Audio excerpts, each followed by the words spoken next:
Internet inqilab. Long live freedom of speech. Those are some of the expressions that have found voice on social media today. And I want to go across now live and exclusive to Shreya Singhal.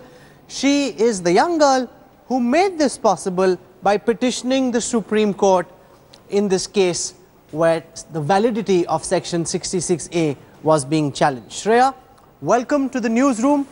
Congratulations, a big day for you and a big day for the right to freedom of speech. Hi. Yeah, thank you so much. It really is a big day. You know, the Supreme Court has struck down Section 66A in its entirety and held it to be unconstitutional, and it is a great victory for anyone who uses the internet, which is everyone. Okay. How big a moment is this for you personally? As someone so young, where did this notion of challenging the validity of Section 66A come to you from? And how tough a personal pursuit has this been for you?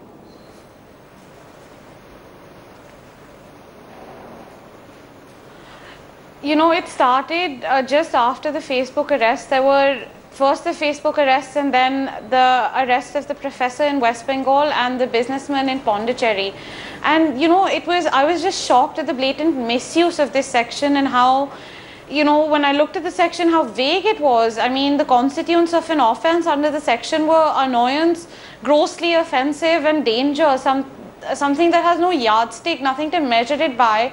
And, you know, it's not that it was being misused once, it was just misused over and over and over again in a really short period. And I think that back then I was just like, you know, I felt that someone should do something, and I thought that I should do something, because, you know, you always end up saying someone should do something, but it never happens. And I feel lucky and privileged to have been able to fight this fight.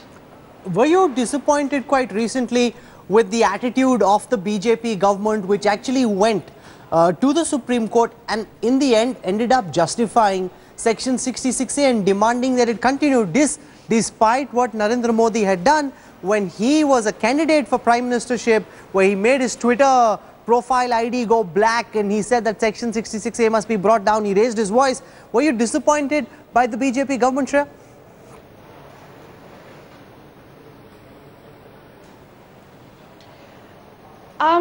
You know, I approached the court because the Supreme Court is a neutral ground. It upholds the rights of the citizens.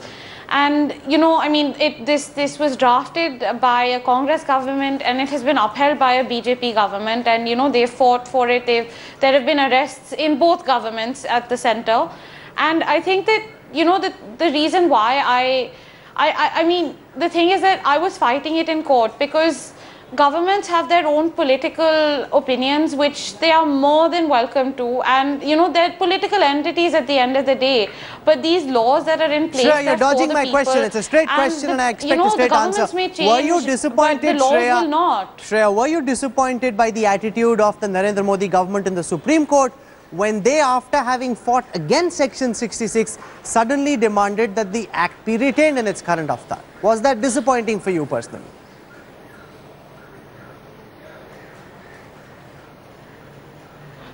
It was a little disappointing, but they didn't ask. They asked for the government to read it down.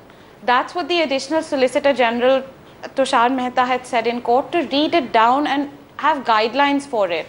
Because they also, I mean, their arguments in court reflected that they realized that it was being misused and they wanted it read down. They felt that there was a need for it, and the Supreme Court felt otherwise because they've held it to be unconstitutional and struck it down completely. But there are several people who are saying today that there are sections under the CRPC, the IPC, under which you can still be booked. So it's not as if this freedom of expression that's been brought alive again is absolute. You can still get into a lot of trouble by putting out stuff if the government doesn't like what you've put out on social media, Shreya.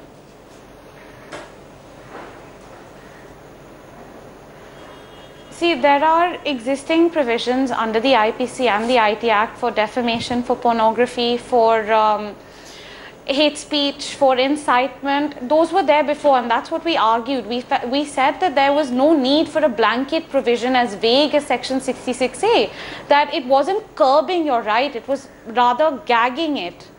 And that's why that was included in our plea to that there are existing provisions, and that's what the government also said, took examples of certain crimes, physing and pornography, and certain American cases which dealt with the distribution of child pornography, and we said that we have existing laws. I mean, the thing is that you are allowed to restrict free speech and expression under 19(2), but it has to be reasonable, and that's for the court to decide whether it's reasonable. Here they held that it wasn't, 66A wasn't a reasonable restriction. Are you now, it was completely Shreya, unconstitutional and didn't fall under 19(2). Shreya, on a lighter note, are you now some sort of a mini celebrity for your friends and family?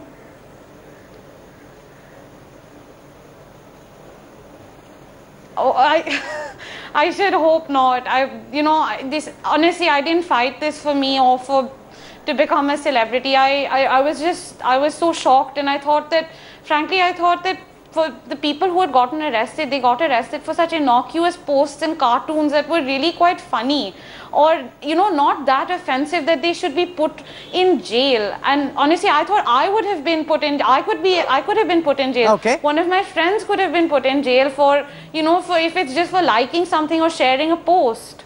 I'm going to leave it over there. Shreya Singhal, this is a big moment for you. For such a young person to have such a big feat to her name is indeed quite an achievement. Congratulations once again. Sit back and enjoy this moment. Thank you very much, Shreya, for joining us, and a good job.